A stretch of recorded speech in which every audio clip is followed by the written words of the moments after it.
Hi everyone, I hope you're enjoying this super beautiful day outside a little bit. I'm going to read Who Wants a Cheap Rhinoceros today. It's by Shel Silverstein, and one of the things you might notice is that there is a little splash of color on the illustration of the cover of this book. So Shel Silverstein's illustrations are typically just those pencil drawings, or maybe he uses a black marker, I'm not sure, with not very much color, if any color at all. And so this is a little bit unique. Unique means different for him because there's some color just on the cover, not on the inside. One of the other things you might want to notice about this is lots of the books that I read in our classroom have a dedication on the inside that is not from the author or illustrator to someone. Rather, it is a gift to someone in my family, and the person who gave them the gift has written a little note here. So books are a really fun gift to give, and in my family, the people who are in my family know how much we love books. Sorry, we'll just ignore Elsa barking. And so this was a gift to Carson. Carson's 19 now, and he got this gift when he was 3. So I've had this particular book for a long time. There's a note inside from his grandma and grandpa because they are the ones who definitely have given more books to the children in my family than anybody else, because my mom, their grandma, really, really loves books. And so she shares that love of books with me and with my kids. And so we have lots of treasures from her. Most of the books I read in the classroom actually have come from books that my kids had when they were your age and younger. Who Wants a Cheap Rhinoceros? Now, the author's dedication is to Meg and Kurt. I don't know who they are, but that's the dedication page there. Who wants a cheap rhinoceros? I know of one for sale, with floppy ears and cloppy feet and friendly, waggy tail. There's Elsa's back. He's sweet and fat and huggable. He's quiet as a mouse. And there are lots of things that he can do right around your house. For instance,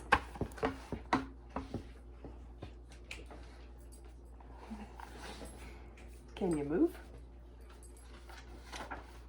Elsa, move. And there she goes. You can use him for a coat hanger. And on that page, you can see him tossing a hat across the room to land on the rhinoceros's horn. He is a terrific back scratcher, and he makes a very lovely lamp.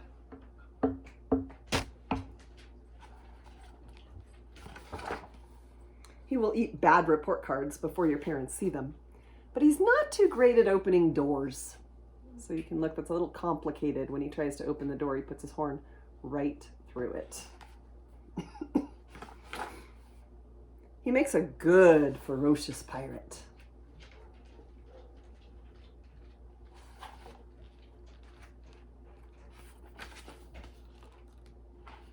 He can open soda cans for your uncle. And on Sunday, you can read him the comics. So we'll stop and talk a little bit about that. Comics are something that come in the back of a newspaper, or in the middle of a newspaper sometimes, depending on which newspaper it is. And a newspaper, we have a couple of them in Mammoth that you may have seen. One of them is called The Sheet, the other is called the Mammoth Times, and they are not big, fat newspapers. Before people could get a lot of news and information that they needed to know on their phones and on computers, they would go to the store and buy a newspaper each day, or they might have had it delivered to their house, and it was just a big, thick collection of papers that had lots and lots and lots of different stories that were nonfiction, true stories about what was happening in the world. Well, now we get that news on our phones or on our computers for the most part. Some people might still buy a newspaper. I think they have them for sale at Vaughn's by the check stands, but I'm not positive about that. But you can certainly look back in time, and in the old days, that's the most common place that people got their news. And in that Sunday newspaper, there were comics, which were little tiny pictures, colorful pictures that had stories attached to them. They still exist now, but you might not have seen them. I'd be surprised if any of you have seen the comic section of a newspaper. It's just not that popular for people to use it anymore. He will be glad to turn a jump rope.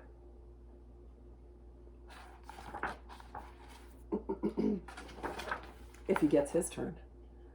So if you take a minute and look at that illustration and imagine how silly it would be to actually be jumping rope with a rhinoceros. He's not too careful about watching where he walks. Ouch, looks like he got his toes stepped on by the rhinoceros. But he's very handy for collecting extra allowance from your father.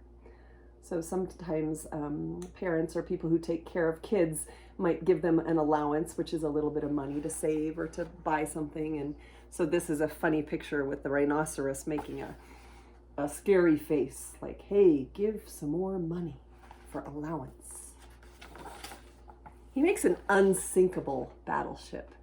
So if you look at this illustration, it's pretty unique, which means different. He's upside down in the water. So under the water, you can see his ears and his eyes and his horn. And I'm guessing that his mouth must be poking out just enough to get some air. Otherwise, he wouldn't be able to breathe under the water. Rhinoceroses are not underwater animals, so that's an especially silly illustration. But he's not too interested in taking his bath. Feels to me like if a rhinoceros were not interested in doing anything, it would be super hard to get him to do it. That boy would have to be superhero strong to pull him to the bathtub.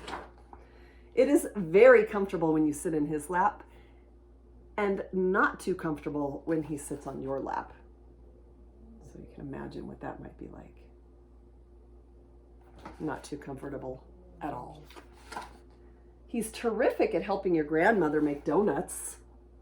Look at the perfect donut holder that his horn creates. And he's great for not letting you get in trouble when you haven't really done anything bad. He's very nice about crawling into bed with you on cold winter nights. And he's pretty good at tiptoeing down the stairs for a midnight stack. Now you can imagine how hard it would be for a rhinoceros to tiptoe anywhere. The boy's saying shh so they can sneak down the stairs to get a snack. And he'll gladly eat scraps from the table. He's actually eating the table, it looks like there. He is terrific at being Ben and Charlie, two desperate crooks. And he loves to surprise you. So look at that, he's coming out of the toilet. Oh my goodness, that would be a surprise if a rhinoceros came out of your toilet. He'll be glad to help your aunt knit a sweater. That's a handy way to keep your yarn untangled. Wrap it around his ears and his horn. Especially if it is for him. He is careful about not leaving rhinoceros tracks around the house. So if you see the footprints here, those are not rhinoceros footprints. Those look like a person made them who was wearing shoes. Do you remember how that happens? He's a little bit creative in the way that he's making his way through the house. He's got his horn inside that shoe, and he's making that footprint because he's upside down with his horn in the shoe. He is fun to take care of when he is sick, and he is great for plowing your field if you're a farmer. He's all wrapped up in medical supplies here to pretend that he is sick. And there he is. The boy's got him on a wagon now, so he can dig a trough or a little hole for planting seeds like a farmer would. He's hard to build a house for. Now we're going to stop there and check that out for a second. Look at that house. It's the shape of the rhinoceros, and sure, it would be hard, right? To make the horn, and then there's his head, and a little chimney at the top, and then his feet sticking out of the bottom. It is a challenge to make a house in the shape of a rhinoceros. But he has lots of fun at the beach. So he's buried there in the sand, except for his horn.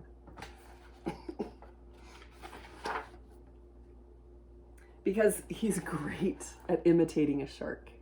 So now he's under the water and the only thing sticking up is his horn, which makes everybody fearful that he is a shark and that that's the shark's fin.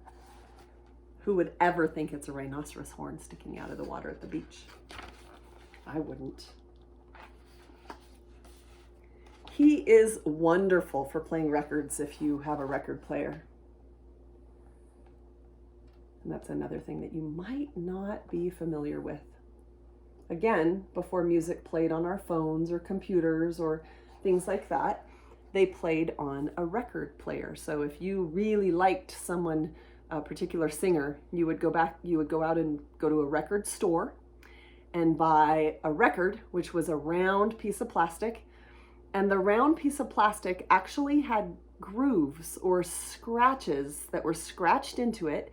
And when you put it on a record player, the record player had a needle that fit right into those grooves.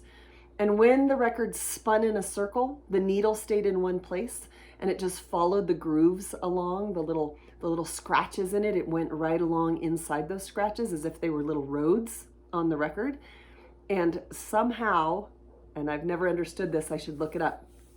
Somehow that needle was able to make the music in the grooves just by the way that it was carved into the piece of plastic, I guess.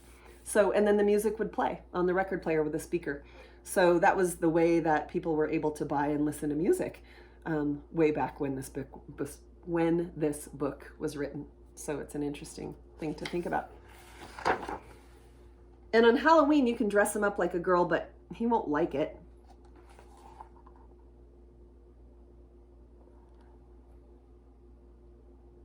He loves to play hide and seek. This is a funny illustration also because we know how big the rhinoceros is. You can see how big he is on this side. And then on this side, the illustration shows him playing hide and seek right behind a little pole, which is actually impossible. There's no way he can hide behind that coat rack, but he does in that illustration. He's good for yelling at if you're frustrated. And we've talked about this illustration. This illustration makes me super sad because if you look at the rhinoceros, you can see how it makes him feel when the boy yells at him. So sometimes we get frustrated and sometimes we get angry and sometimes we get sad. And in all of those cases, one of the things that people do is they yell when they're frustrated or angry or even when they're sad.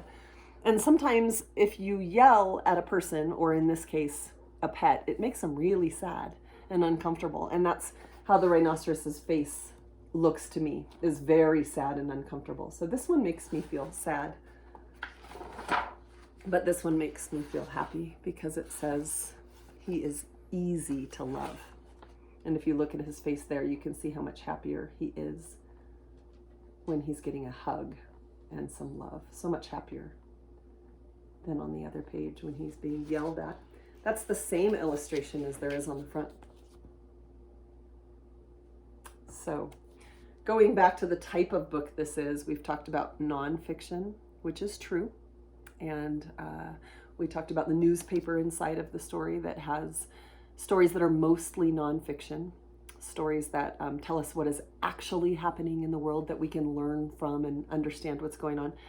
And then fiction is a really popular type of writing, especially for children's books. But to be honest, most of the books that I read as a grown-up are fiction also. I love it when people tell a good story that's not true. I think it's amazing when people can think of things to write about. And so Shel Silverstein does that in an amazing way. This book is totally fiction, right? Like, we have learned one of the clues about a fiction story is when animals are talking. The rhinoceros is not talking, but it's definitely fiction. And we know that because of all the things that the rhinoceros is doing that a rhinoceros really couldn't do in real life. So, who wants a cheap rhinoceros? I hope you liked it, and I'll see you again tomorrow.